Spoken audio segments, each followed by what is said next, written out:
साल 2002 ICC champion trophy के semifinal मुकाबले में साउथ अफ्रीका को 6 गेंदों पर 21 रनों की दरकरार थी। जैक कैली 97 रनों पर नाबाद होते हैं और वीरेंद्र सहवाग के हाथों में गेंद थी। तो आप अंदाजा लगा सकते हैं कि यह कितना रोमांचक मुकाबला खेला गया होगा। और इसका सबसे बड़ा कारण था युवराज सिंह द्वारा मात देकर लिया गया यह विश्वसनीय कैच, जिसने खुद के साथ सेमीफाइनल को भी गंभीर हालात में पहुँचा दिया। तो अपनी कुर्सी की पेटी बांध लीजिए इस मैच की दास्तां देखने के लिए। भारतीय टीम ने टॉस जीतकर पहले बल्लेबाजी करने का फैसला लिया। वीरेंद्र सहवाग ने पहले ओवर की तीसरी गेंद पर प्रहार करके उसे चौके के लिए भेज दिया, लेकिन जस्ट अगले ही गेंद पर एक और झनाटेदार चौका लगाकर अफ्रीकाई टीम को आने वाले तूफान के बारे में आगाह कर दिया।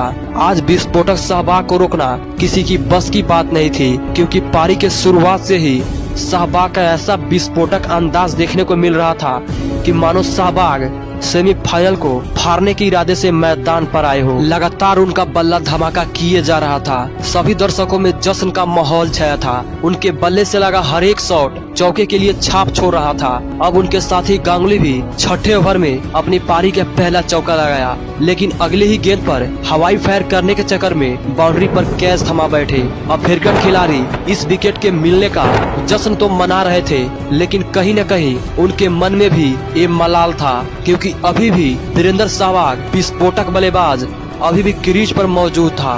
कप्तान सौरभ गांगुली निराश होकर पवेलियन चल दिए। 42 के स्कोर पर भारतीय टीम को पहला झटका लगा, लेकिन जिस झटके का एहसास विस्फोटक सहवाग अफ्रीकन गेंदबाजों को करा रहे थे, उससे सभी गेंदबाज कहरा रहे थे, क्योंकि सहवाग को गेंद नहीं फुटबॉल नजर आ रही थी। उधर बीवीएस लक्ष्मण भी सहलाकर चौके लगाते। अब भारतीय टीम का स्कोर 10 ओवर की समाप्ति पर 70 रन हो चुका था। सहवाग बेरहम की तरह उनकी धज्जियां उड़ाते और अफ्रीकन गेंदबाजों को उनकी औकात बताते। देखते ही देखते सहवाग का 50 पूरा हो गया। लक्ष्मण भी तर्कस के तीर चलाते, लेकिन तभी वो कुलसेनर का शिकार हो गए। भारतीय टीम को एक बड़ा झटका लग गया। 16 ओवर की समाप्ति पर भारतीय टीम का एक स्कोर 102 रनों पर 2 विकेट हो जाता है। लक्ष्मण के बाद अब स्वयं भगवान मैदान पर आते हैं और आते ही इसी शॉट के साथ अपना प्रकोप दिखाया, लेकिन तभी वीरेंद्र सहवाग जैक कैलिस की गेंद पर आउट हो गए। सहवाग ने 59 रनों की बेहद तेज तरार पारी खेली। उसके बाद सचिन तेंदुलकर और राहुल द्रविड़ ने साथ मिलकर पारी को आगे बढ़ाया, लेकिन 20वें ओवर में सचिन तेंदुलकर रन आउट हो गए। अचानक से विकेटों की झड़ी सी लग गई। 135 के स्कोर पर 4 विकेट गिर चुका था। अब भारतीय टीम के ऊपर संकट के बादल मंडरा रहे थे, लेकिन इसके बाद युवराज सिंह मैदान पर आते हैं और आते ही अपने होने का प्रमाण पेश करते हैं। वो द्रविड़ के साथ मिलकर शानदार शॉट लगा रहे थे। अब इन दोनों के आगे अफ्रीकन गेंदबाज बेबस हो चुके थे। रन रथ पर सवार युवराज तो सबको दौड़ा रहे थे। युवराज का हर एक शॉट उनको घाव की तरह चुभ रहा था। भारतीय टीम का स्कोर 40 ओवरों में 200 रनों के पार जा चुका था, लेकिन तभी 42वें ओवर में राहुल द्रविड़ 49 रन बनाकर कुलसेनर की गेंद पर एलपीडब्ल्यू आउट हो गए। अफ्रीकन गेंदबाजों को थोड़ी राहत की सांस तो जरूर मिली, लेकिन उसका असल काल आना भी बाकी था। युवराज सिंह ने जो लगातार प्रहार पर प्रहार किए, उसे देख हर कोई हैरान हो गया। युवराज से हर कोई थर-थर कांप रहा था। मोहम्मद कैफ भी अपना कर्तव्य बखूबी निभा रहे थे। उसी बीच भारत का युवराज इसी शॉट के साथ अपना 50 भी पूरा कर लिया। 38वें ओवर की पहली गेंद पर डोनाल्ड को युवराज ने झनाटेदार चौके जड़ दिया, जिस पर डोनाल्ड ने एक तेज बाउंसर मारी, जिसके जवाब में युवराज ने एक तमाचे के रूप में बेहद ही लंबा छक्का जड़ दिया। भारतीय टीम को एक शानदार फिनिशिंग देने के चक्कर में युवराज सिंह 49वें ओवर में आउट हो गए। युवराज ने बेहद ही तेज 62 रनों की तेज तरार पारी खेली। उसके बाद भारत का कोई भी बल्लेबाज कुछ खास नहीं कर सका और लगातार टीम अपनी विकेटें गंवाती रही और अफ्रीका की टीम भारतीय टीम को 261 रनों पर ही रोक दिया। सेमीफाइनल जैसे महामुकाबले में यह स्कोर बहुत बड़ा तो नहीं था। ये रहा भारतीय बल्लेबाजों का लेखा जोखा। आज के सेमीफाइनल मुकाबले में सभी बल्लेबाजों ने एकजुट होकर बल्लेबाजी करी, जिसकी मदद से भारतीय टीम 250 रनों के पार पहुंच सकी। अफ्रीका के तरफ से ग्रीम स्मिथ और हर्षल गिब्स कि धाकर सलामी जोड़ी मैदान पर आती है और पारी के दूसरे ही ओवर में चौका लगाकर इस बात का प्रमाण भी पोख्ता किया। उसके तुरंत बाद एक और जोरदार चौका लगा दिया। लगातार स्कोर बोर्ड आगे बढ़ ही रहा था कि स्मिथ के इस शॉट को युवराज ने बेहद ही बेहतरीन और अकाल्पनिक कैच पकड़कर उनकी पारी पर वहीं पर विराम लगा दिया। इस कैच को देखने से ऐसा लग रहा था कि मानो शेर अपने शिकार को पंजे में दबोच रहा हो, लेकिन अब जो होने वाला था उसकी कल्पना तो किसी ने भी नहीं करी थी, क्योंकि मैदान पर हर्षल गिब्स और जैक कैलिस मौजूद होते हैं। इन दोनों के पराक्रम की वजह से स्कोरबोर्ड पानी की तरफ बह रहा था। अफ्रीका का स्कोर 10 ओवर की समाप्ति पर 50 रनों पर 1 विकेट होता है।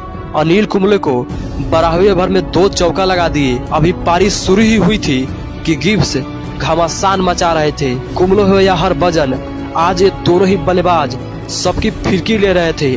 उसी बीच हर्षल गिब्स ने अपना 50वां पूरा कर लिया। 19 ओवर की समाप्ति पर अफ्रीका टीम का स्कोर 89 रनों पर केवल 1 विकेट होता है और जब विकेट लेने का मौका मिलता तो बस मौका बनकर रह जाता। भारतीय खिलाड़ी अपनी नाकामयाबी पर हाथ मलते दिखाई दे रहे थे। अब इन दोनों के बीच शतकीय पार्टनरशिप भी पूरी हो गई।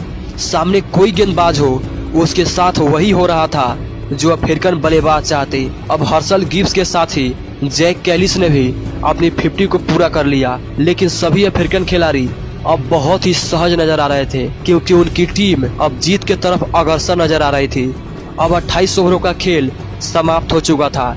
स्कोर 144 रनों पर 1 ही विकेट था और उसके बाद भी चौके पर चौके लगाए जा रहे थे और इसी चौके के साथ अपना शतक भी पूरा कर लिया।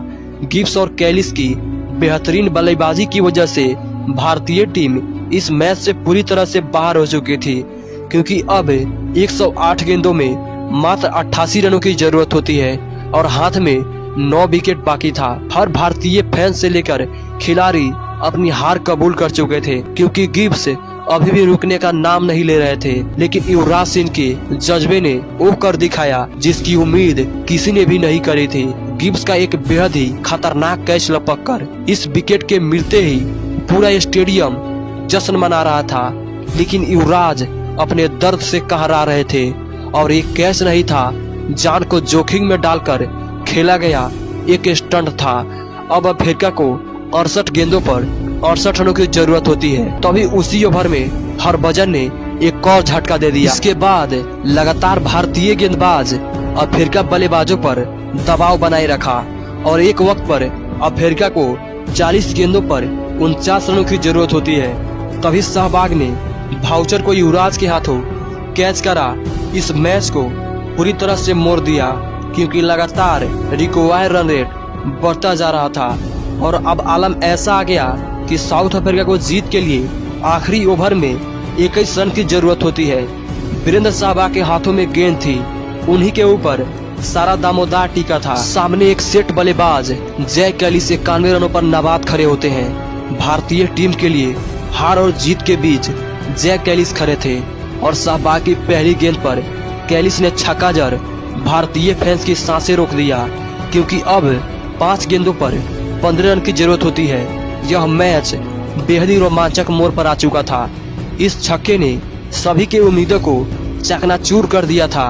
तभी सहवाग की दूसरी गेंद पर टॉपेज लगा और राहुल द्रविड़ ने दौड़कर कैच लपक लिया। कैलिस पवेलियन चल दिए।